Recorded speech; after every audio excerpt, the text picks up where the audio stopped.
Hello everyone, কেমন আছেন সবাই? আশা করছি সবাই খুব ভালো আছেন আর সুস্থ আছেন।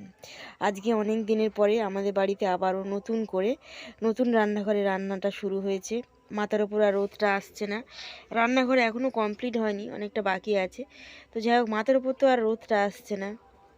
অনেক দিন ধরেই রোদে বসে রান্না করতে হচ্ছিলো কষ্টের মধ্যে। আমার দিদি জামাইবাবু বাঁশগুলো দিয়ে রান্নাঘরটা বানিয়ে দিল বলে। যাই হোক, আমাদের আজকে রান্নাটা হচ্ছে, আর আজকে রান্নাটা আমি আর দিদি দুজনে মিলেই করছি। মা বাবা বাড়িতে ছিল না, যেহেতু আমি ভাতটা বসিয়ে দিয়েছি, আর ভাই মাছ এনে দিয়েছিল বলে মাছটা কেটে ধুয়ে দিলাম, আর দিদি রান্নাটা করছে সবজিটা কেটে। আর এটা শিব পূজায় বেলটা দিয়েছিলাম, বেলের পানা করলে তো খাওয়া যেত, সবাই মিলে খায়। আমি খাই না বেলের পানা, তো বেলটা এখনও পর্যন্ত কেউ খায়নি, নষ্ট হয়ে যেত, ওই জন্য আমি বেলটা ভাঙলাম আজকে, বেলটা খাবো বলে। আর এদিকে অনেক দুধ ছিল, বাবা তো দুধ দেয়, ভাই তো দুধের ঘরে রোজ জানে না, তো দুধ বেশি দিতে পারিনি ও। তো যাই হোক, যা দিয়েছিল অনেকটা বেঁচে গেছিলো, মানে আমি ছানা কাটিয়ে নিলাম। দিদি বলল যে মিষ্টি একটা কিছু একটা বানানো যাবে ছানা দিয়ে। আর এইদিকে দিদির কুমড়ো দিয়ে মাছের ঝোল তো রেডি হয়ে গেছে। আর আজকে অনেক জল তুলতে হবে বলে আমি তাড়াতাড়ি বেরিয়ে পড়লাম, তাড়াতাড়ি জলটা আনতে যাচ্ছি। বাবা নেই যেহেতু, গরুর জলগুলো আজকে আমি তুলবো। আর জল তো তাড়াতাড়ি চলেও যায়, কখন আসে কখন যায় বোঝাই মুশকিল। তো যাই হোক, ভাত খাওয়ার আগে জলটা নিয়ে আসতে চলে গেলাম। আর জল নিয়ে এসে আমি আর দিদি দুজনে মিলে ভাত খেয়ে নিলাম, নিয়ে একটু রেস্ট নিয়ে ওবেলা যে ছানাটা কাটিয়ে রেখেছিলাম, তো ছানাটা দিয়ে দুজনে মিলে মিষ্টি করতে শুরু করে দিলাম। তো প্রথমে ছানাটা কড়ার মধ্যে দিয়ে একটু মিষ্টি দিয়ে নাড়িয়ে চাড়িয়ে শুকনো মতন করে নিয়েছি, নিয়ে এরকমভাবে মিষ্টিটা বানিয়েছি। এই মিষ্টিটা হলে রুটি কিংবা মুড়ির সাথে খাওয়া যাবে সকাল সন্ধ্যা। দুধ যেহেতু অত কেউ খেতে পছন্দ করে না, তো মিষ্টিটা হলে খুবই ভালো হয়। আর বিকেল হতেই আমি ভাবলাম কি একটু ইভিনিং ওয়াক করা যাক, আজকে মর্নিং ওয়াক করা হয়নি, তো একটু ইভিনিং ওয়াক করা শুরু করে দিলাম। আর আজকের ভিডিওটা যদি আপনাদের ভালো লাগে তাহলে লাইক করবেন, শেয়ার করবেন এবং সাবস্ক্রাইব করবেন। আর কিছু ভুল হলে অবশ্যই আমাকে কমেন্ট করে জানাবেন। আমি তো ইউটিউবে নতুন ভিডিও করছি, অত কিছু জানি না, এর আগে আমার কোনো চ্যানেলও ছিল না ইউটিউবে।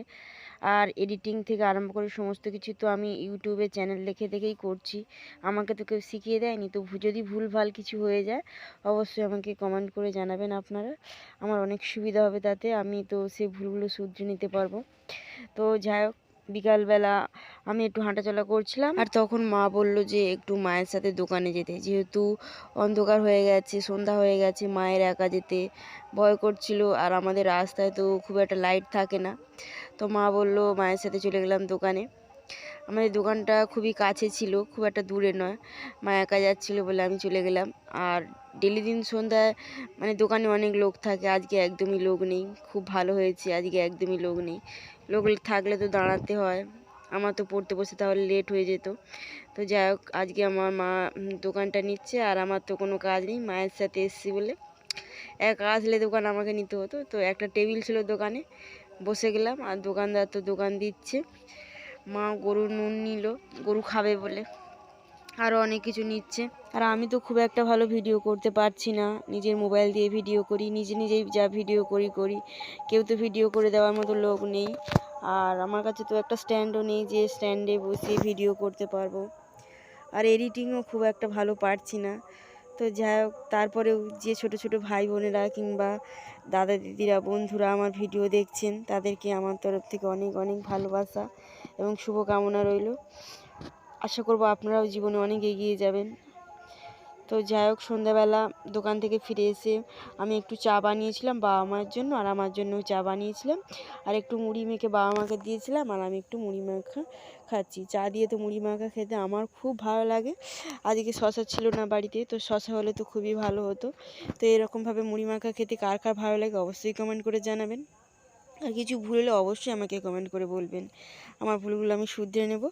তো চা মুড়ি খেয়ে এবার চলে গেলাম পড়াশুনো করতে। আর যেই না পড়াশুনো করতে গেলাম, অমনি আজকে আমার চশমাটা দিলাম ভেঙে। অনেক দিনের ছিল সাথী, আমার চশমাটা গেল ভেঙে। যত পরীক্ষা এগিয়ে আসছে তত যেন আমার বিপদ বাড়ছে, কখন শরীর অসুস্থ হয়ে পড়ছে, কখন বা চশমা ভাঙছি। এবার চশমা ভাঙা মানে তো আমার তো আর এক্সট্রা চশমা নেই, পড়াশুনো আর করতে পারবো না। প্রথমে ডক্টর দেখাতে হবে, চশমা বানাতে হবে, অনেক ঝামেলা। কি করে যে কি করব ভালো লাগছে না, চশমা ছাড়া পড়তে গেলে তো মাথাও যন্ত্রণা করবে, বিপদের উপর বিপদ বাড়ছে। তো যাই হোক, ভিডিওটা এই পর্যন্তই, ভালো লাগলে লাইক করে দেবেন। Tata, bye bye.